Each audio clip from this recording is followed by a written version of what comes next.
What's up guys, and welcome back to the channel. And in today's video I am going to be discussing the best case options, the best case scenario for UFC 313 this weekend. In a couple days time the card takes place and I am looking forward to the matchups, and there's a lot of interesting fights on the card that have very clear positives and negatives that could come out of them as fight results. I think every single one of these fights, basically, like the ones that I'm going to talk about, have a clear person who we should be rooting for to win, unless you're a contrarian and you just want to have no fun. Look, some of them more so than others, but for the most part, I'm going to be talking about why all of these fighters, which I'll have on screen, it is better for them to win. It is more beneficial for the sport. It's better for the fans. It's better for the excitement, and all of the above. Or it's better for me personally, because yes, these are every single person that I've predicted, except for one. There's one person I didn't pick, but it's going to be good for everyone, and that's why we need these guys to win. So let's get started. We're going to start off with the main event. I've got 7 different fighters, obviously all 5 fighters on the main card, and then 2 on the prelims. There are a few others you could discuss, but I'm not going to be stretching it out too much, because otherwise I'll go for about 35 minutes. So let's get started with the main event. So, main event, Alex Pereira. It is very clear that he is the guy that the fan base should be rooting for to win. Now, there's some certain individuals whose name starts with Kenny and ends in Okoye that aren't rooting for Pereira because, again, they're either a contrarian or they just hate Pereira. It's one of those two options. They just either don't want fun in general, or they just dislike Pereira. That's pretty much anyone who's rooting for Ankalaev this weekend. Genuinely, there is no reason to want this guy. Unless you are an immediate member of his family or a friend or train at his gym, you should not be rooting for Ankalaev to win. Now, I don't want to be the guy to, gatekeep, or tell people who their favorite fighters can be. If you do like Ankalaev, for whatever reason, I'm not sure why, but go for it. Whatever floats your boat, whatever gets you going.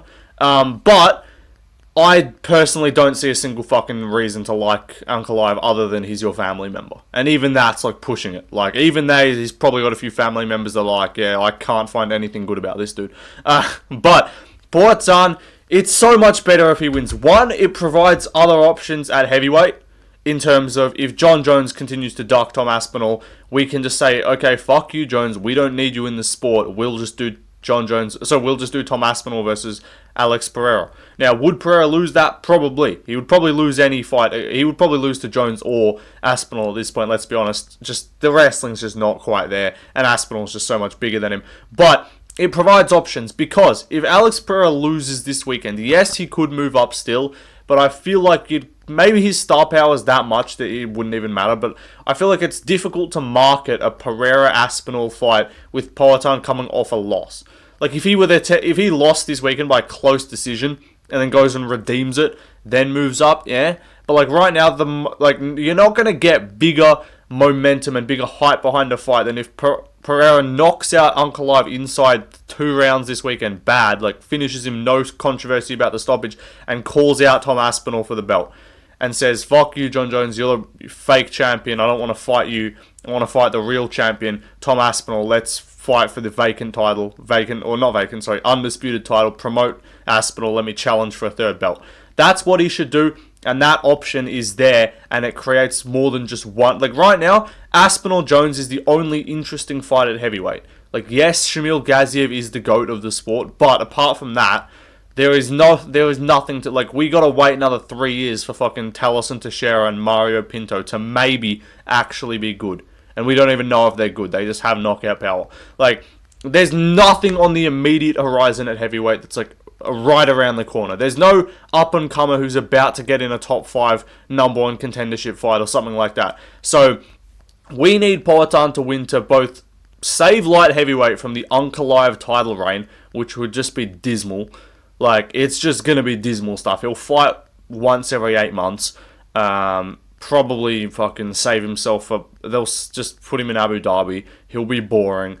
Maybe Yuri can chin him, but what the fuck is there to look forward to if Ankalaev wins the belt? One, also, if you want Ankalaev to win a belt so much, alright, Pereira needs to win this fight. We need to root for Pereira to win. He can then move up, because realistically, does anyone care to see him fucking fight Carlos Ulberg or Jan Blachowicz? I'd be interested in that, But I think it's undeniable that he'd probably be looking to move up with a win here. Like, what's he going to do? Stick around and be like, yeah, you know what? I want to get a 5th title defense against Carlos Ulberg.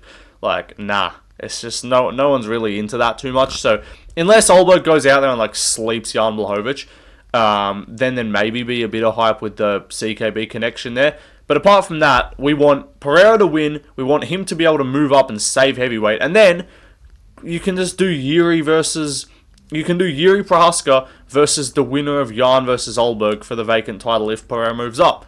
Easy fix. That's what you do. Yuri Prohaska coming off a win over Jamal Hill by KO. And then, yeah, the winner of Ulberg, Blachowicz, would deserve it. Blachowicz had a close fight with Pereira. Ulberg's on a win streak. And you can make that a vacant title fight any day of the week. No one will complain about that. That'll be fun. Yuri versus Ulberg will be fun as hell. Yuri versus... Bro, can they do a pay-per-view in Europe that isn't London or Paris? Because they never do pay-per-views in Paris. But can they do a pay-per-view in England... Sorry, not in England. In Europe that isn't in the fucking UK. Isn't in London or something. Like... Can we do a pay-per-view if this whole master plan works out? Again, it's big if. If Pereira sleeps Ankalaev, moves up, vacant title, Yuri Prohaska versus if Jan Blachowicz beats Carlos Ulberg, or regardless, just Yuri versus anyone for the vacant title in Europe, in Poland, in the Czech Republic, anything like that. That's bad. Let me tell you, that's badass. So that is why you should all be rooting for Alex Pereira this weekend. Again, Ankalaev, it's just dead. Like, a Blachowicz rematch just ain't all that hype.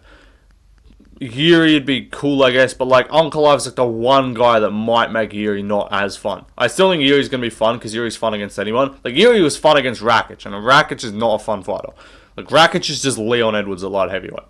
But, Ankalaev, like, what else? It's Yuri, it's maybe, yeah, again, the winner of Blachowicz, like Ankalaev versus Carlos Ulberg for the belt, bro. Like, that's dead as hell. So we need Portan to win. We need him to save heavyweight, and then we can just put Yuri in a title fight at 205. Because Yuri, I truly do believe, beats anyone at 205 apart from Pereira. Like, I do think Yuri could beat Magomed Ankalaev. But anyway, that's what I have to say about that fight. I don't know why anyone would root for Ankalaev, even if you're picking him to win. Most people, even if they're picking him to win, they're like, I really don't want him to win, I just think he's going to, which is fair. Again, I'm not calling out Kenny or Beton for saying Ankalaev's going to win. I don't do that. Kenny does. Kenny actively calls people retarded for picking someone to win a fight. He just declares that they're wrong and declares that he knows everything before it happens. Like with Izzy Amavov and Izzy Drickus. You know, should I go on? But no, I'm not going to do that. If you think Ankalaev's going to win, I'm not calling you dumb. He's got a very good chance. It's like a 52-48% fight in favor of Pereira, in my opinion. But just like, why would you want Ankalaev to win? I don't get it. It just doesn't, like, you don't want fun in the sport. Genuinely. Or you're just biased. Or you just like Ankalaev for whatever reason. Cannot understand why you would. Anyway, I've said enough about that. Let's move on, though, to the co-main event. Now, the co-main I'm less said about. This is not a fight where I'm like, oh, we need desperately for Rafael Fiziev to win, otherwise the division's dead. Like, no. A Justin Gaethje win is never going to make anything dead. Apart from his opponent's brain cells. And his as well, probably. But, like, I do just think Rafael Fiziev winning is better for the sport long term, and it's better for the division. Like, short term, this is basically just Poirier BSD, except if BSD was good. Like, Fiziev's actually good, right? So, like, there's a difference there, but, like, it's the same sort of concept. Like, BSD was, like, number 12 going into that fight. Poirier was, like, number 3. I think it's number 3 versus number 11 this weekend. So, big jump up the rankings, and I do believe, and again, I maintain still that even though, yes, Poirier got his fight for the belt again, he lost, it was still cool. I'm not complaining about that, but it is BSD in hindsight turned out to be mid, and he would have got smoked by Islam. But, like, it would have been in, like, before we knew that BSD was shit, going into that fight, it was undoubtedly a better outcome for the division for BSD to win. Like, yes, Poirier was technically a fresh matchup, but, like, it's just like, oh, look at this, we got Dustin Poirier getting his third fucking infinite title shot glitch cashed in. Like, BSD would have been a new face. Again, I'm not complaining that BSD lost, because he turned out to be shit. But, like, it's just we need new guys in the division. Like, when, it was, what other fights has there been? Like, Gaethje Fiziev the first time. It would have still been kind of better for Fiziev to win, and I think it's better for him now. Even more so than it was then. Gaethje coming off a loss. there's not really that much excitement. Like, I'm sorry, bro, if Gaethje versus Islam if Gaethje goes out there and wins a 29-28 decision against Fiziev and gets booked on like a short notice turnaround in Newark on the 316 card in like 3 months' time, is anyone going to be like hyped out of their seat for Islam versus Gaethje? I don't think so. Like, maybe just because it's Gaethje and he can always do something, I guess. But like, I think we all know how that fight's going to go. Islam would be like a minus 600 fucking favorite, probably minus like 800 or some shit by fight close. And he would just run over Gaethje on the ground. Like, I'm not that interested. Now, would Fiziev be a really close competitive fight? Maybe not. Maybe Islam runs through him. But like, Fiziev at least, in my opinion, has an advantage on the feet, which yes, Gaethje would have. But Fiziev actually has decent counter grappling and he's got good takedown defense. And he actually doesn't have just white belt jiu-jitsu. Like, we haven't seen this dude just give up his back and get subbed in 20 seconds as soon as the fight hits the ground.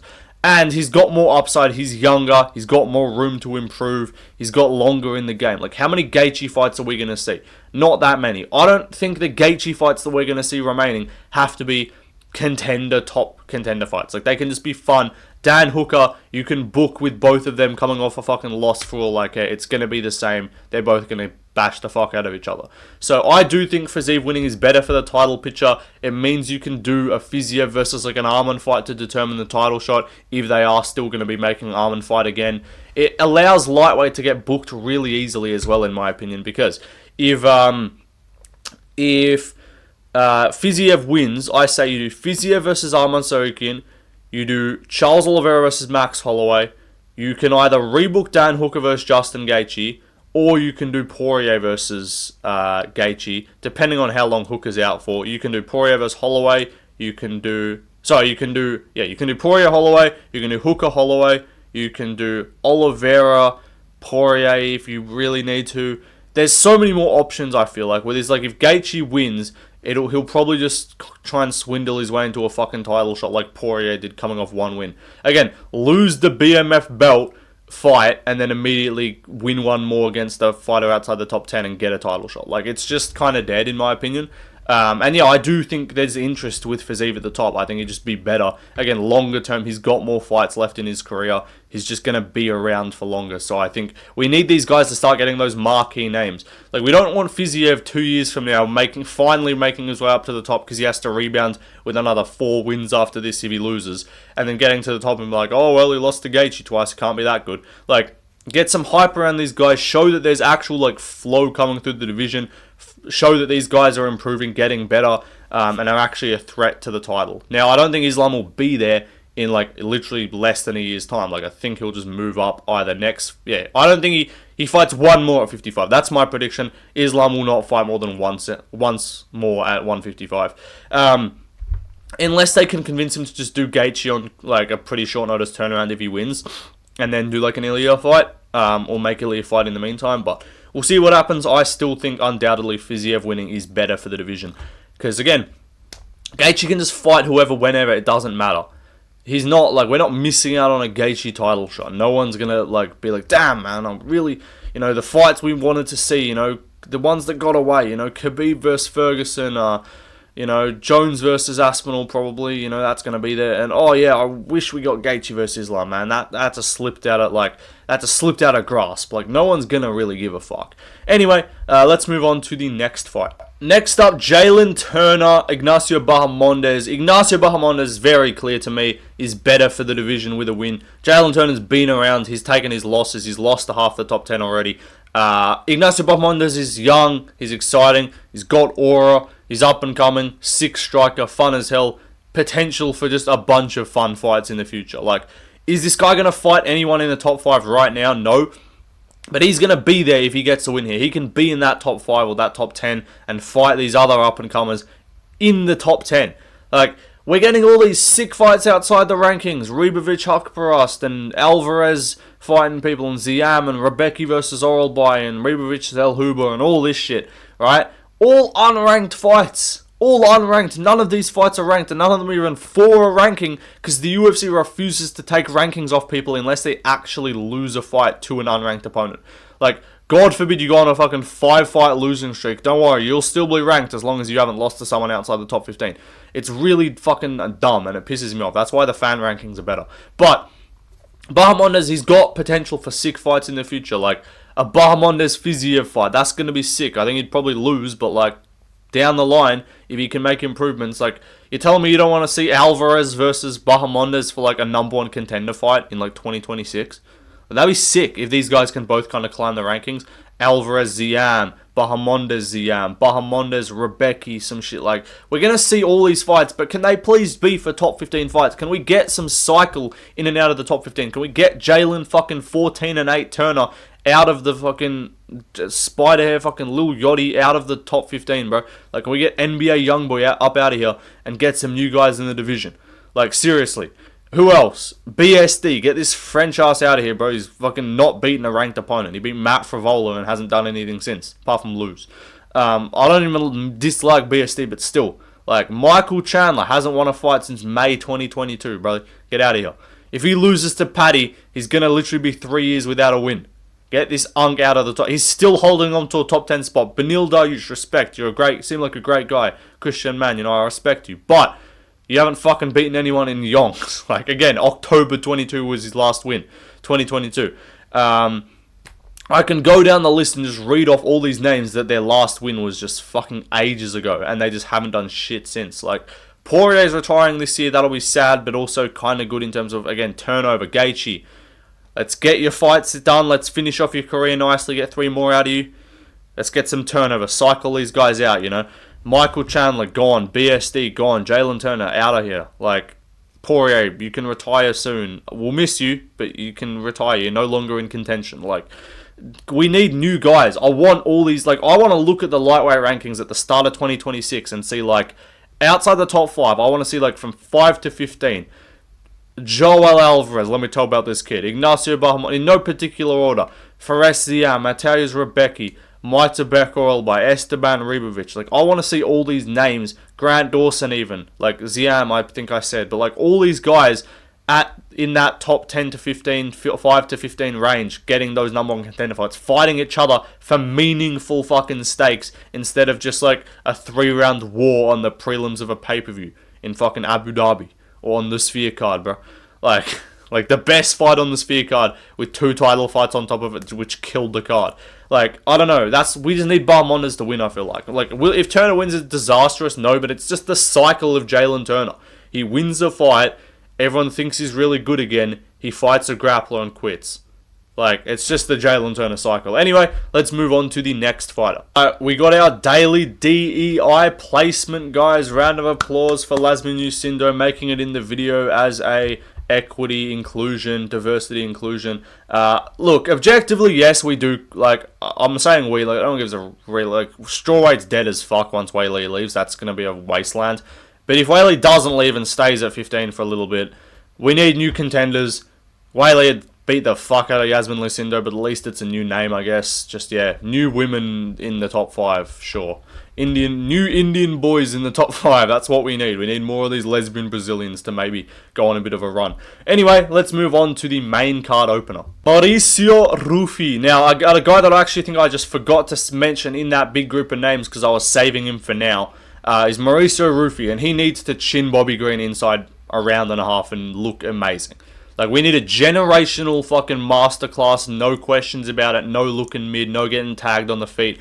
Just a pure Conor McGregor, Eddie Alvarez-esque performance right now. We need him to lay Bobby Green out cold with, like, walk-off, counter-right KO is what we need from Mauricio Rufy. Again, we need new contenders at lightweight. There's only so much of fucking Mateusz Gamrot versus Benil Dariush for, like, a top 5 fight I can see, bro. Like, Moicano, God love him, but, like, is he, like, he's funny as fuck, but in terms of title contention and actual, like, relevance, yes, okay, I know he just lost to Islam, he hasn't lost to anyone else recently, but, like, again, Arman's interesting, he's very skilled, he's good, Oliveira's good, Gaethje, Poirier, Holloway's kind of interesting at lightweight if he can do well, but, like, Gaethje and Poirier, just, like, you guys have had your fun, just retire, go get in the Hall of Fame. Dan Hooker, no one actually thinks you're top 5 caliber. You've just managed to swindle your way in there with a split over Gamrot. Michael Chandler somehow managed to keep going above fighters when they lose. I don't know how he's done it. Gamrot loses a fight and just goes below Chandler despite Chandler not winning since Tony Ferguson. Chandler's Chandler, okay, the Dan Hooker win is good to be fair, but like he hasn't done anything since. He KO'd fucking 4-fight losing streak Tony Ferguson. But like Gamrot, Beneil, Moicano, these guys are just like mid-range, not that promising in terms of getting another title shot or looking good for a belt. Moicano, as I said, Fiziev, like Pimlet, cool. Paddy fucking Pimlet, and then like Jalen Turner, Grant Dawson, BSD. Like Grant Dawson, great fighter, boring as fuck. We need new, exciting aura. You know, Bahamondes, Alvarez, Rufi, these are the guys I'm talking about. Faresiam with that immigrant Algerian French aura, modern day French aura. Right there, you know. We need these new guys, and Rufi is one of them, and Rufi's a guy, again, continuing the Fighting Nerds plot armor. He's going to get it done, hopefully, and he's going to win the fight for us. We are going to KO Robert Green, not Bobby, not King, Robert Green. We are KOing that man inside a round and a half. Anyway, let's move on to the prelim headliner. Now, never in my life did I think saying a Dagestani winning is better for the division, or anyone who looks like this, absolute blob. But realistically, if we're being objective, yes, he's a roid cheat. Yes, he's a blob. Yes, he's some PFL reject. Not PFL, like he's a just mid-level PFL fighter, upper-level PFL fighter.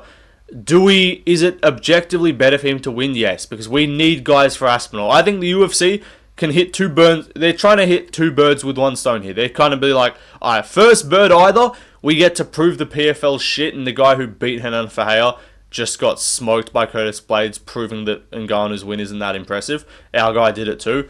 You know better than Blades, basically, is what they're going to try and push there. Or, second bird is, he does win. They can just ignore the fact that that does prove that there is slight competition with the PFL, and just say, well, would you look at that? Here's an Aspinall fight. Like, imagine we get Rizvan Cunha versus Tom Aspinall for the belt, bro. Like, that is a fucking timeline that is potentially going to happen if Rizvan can somehow just, like, clip Curtis Blades on the chin. Like, I don't think he's going to win. I think Blades is going to smoke him. But again, Blades is lost. He's lost to basically, in any big spot he has, he's lost to Aspinall, he's lost to Pavlovich, he's lost to Francis. We want guys with, like, uncertainty, like, maybe he could be something, like, Rizvan, going, like, at least if he goes into a fight with Aspinall, like, he would obviously get fucking smoked, but you can convince yourself and be like, oh, look at this, just pump him full of roids, be like, look at this jacked Dagestani dude, even though he's not jacked, he needs those roids that he was taking to look anything better than a 50-year-old beer-bellied man. But like Rizvan Kuniev, again, Blades is just not interesting for the belt right now. While Aspinall's champ, unless Aspinall decides to leave the sport, there is no hope for Blades in title contention. Like against a Garner or Volkov, he can do well, but against anyone with power and takedown defense, he's just gonna lose. So Rizvan winning, again, it's unlikely. I don't think he would get much further than that. I think this is probably like the best style. Like I think he'll lose still. But if they're trying to get him as high up the rankings with the most winnable fight possible, like he would get just schooled by Garn, I imagine. Maybe he could take him down. But you just can't justify a Garn fight. Like you can kind of justify a Blades fight. He's lesser known. He hasn't been in the spotlight as much. He's coming off an immediate loss. So yeah, I'd say Rizvan winning is actually good for the heavyweight division because there is fucking no one there. Anyway, let's move on to the final fighter to discuss. Let me talk about this kid Joshua Van. Kid's badass, absolute savage. You know what I think about Josh Van? Looked great, phenomenal. Boxing combinations are looking on point. Kid's a savage. He's a superstar. How do you not take Josh Van to Myanmar for a Fight Night main event? How do you not do that? How do you not give this guy a title shot? But how do you not put this guy in your pound for pound list? But no, Joshua Van, look, again, for the division-wise, it doesn't really matter, like, in terms of prospect. Van's more established to, like, continue the momentum. Like, there's not some big momentum halt if Ray Surya loses where you're like, oh, he sucks. Like, he can rebuild. Van can also rebuild. Like, either of these two can rebuild. That's why this is not so much, like, the divisional stakes one like the previous placements were, or the previous ones I brought up. But Van winning is just for me, bro. I need Josh Van to win. I need to be right on some of these prospects. Because so far, I'm looking right on Gene Silva. So far, I'm looking right on Joel Alvarez. CP could prove to be not as good as I think. Maybe. I don't think he will, but again, I'll get clowned if... So I need at least some of these active contenders to be doing well and me to look like a genius for my channel to continue having success. or I just need to be incredibly racist. It's one of those. I either need to be really accurate with... There's two ways to get views on YouTube. You either be incredibly racist and just controversial and get clickbait, or, which I don't do, obviously, there's no clickbait on my channel at all. Everything I put in my thumbnails is what you see in the videos. But, or you can either be just rage bait and just soy as fuck like MMA Joey.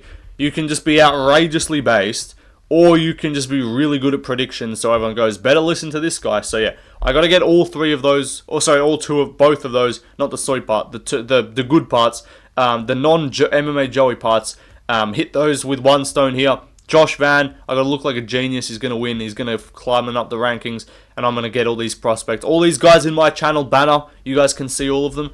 We will be making it to the top 5 with every single one of those fighters. Anyway, that will do it, guys. I somehow managed to talk about 7 fighters for 26 minutes, but it is what it is. That's why you guys watch the videos. Like, subscribe, drop some more videos you guys want to see. I'll do the 313 pressure rankings tomorrow, as I do for every good pay-per-view. Obviously, I didn't do them for 312 because that card sucked. But without further ado, that'll do it. Drop more video ideas that you guys want to see next week, because next week's card is dog shit. Holy fuck. Let's finish off the video by reading out next week's card, because it is actually disgusting. Like, it is physically harming to my mental and physical health. But, like, let's read this out. Vettori Delizzi, Chidian Jokwani vs. Ezalei Zaleski dos Santos, Sungwoo Cho Kevin. Let me talk about this kid, Kevin Vallejos. Kid saving that fucking card. That's the only thing making this card not the worst thing ever to be created. Alexander Hernandez, Kurt Holobar, just some 500 level overall fighters. We got fucking Damon Blackshear. He's actually solid versus Cody Gibson. Sungwoo Cho. I already looked at that. I'm not kidding. This dude's name is Yu So Young. Holy diddy, what the fuck? This guy's name is Yu So Young. I'm not kidding. Versus AJ Cunningham. What a fight. John Cena versus The Rock right there. We got Waldo Cortez. I'm actually excited for this. Waldo Cortez Acosta versus Ryan Spann, bro. This is generational stuff. We're going to see if this lighter man skill thing actually works. Stephanie Luciano versus Sam Hughes. Holy lesbian. DR Nurjagaze versus Brenson Hiberio. Another undefeated guy for Contender Series. Maybe he can save light heavyweight. We got Carlos Vera versus Josias Musasa. Another undefeated guy at bantamweight this time. Daniel Brez versus Andre Lima. And then the lesbian off of the century, Josiane Nunes, Priscilla Cachoeira, Evan Elder, Markel Medeiros, and then that chubby Colombian bitch, Yanisi Dubin, who's got tits, versus Carla Judas. 3-2. 3-2 pro fighter, by the way. But that'll do it, guys. That just to end the video on a sour note. Looking forward to that dog shit card. Moving on, though, that'll do it. Goodbye.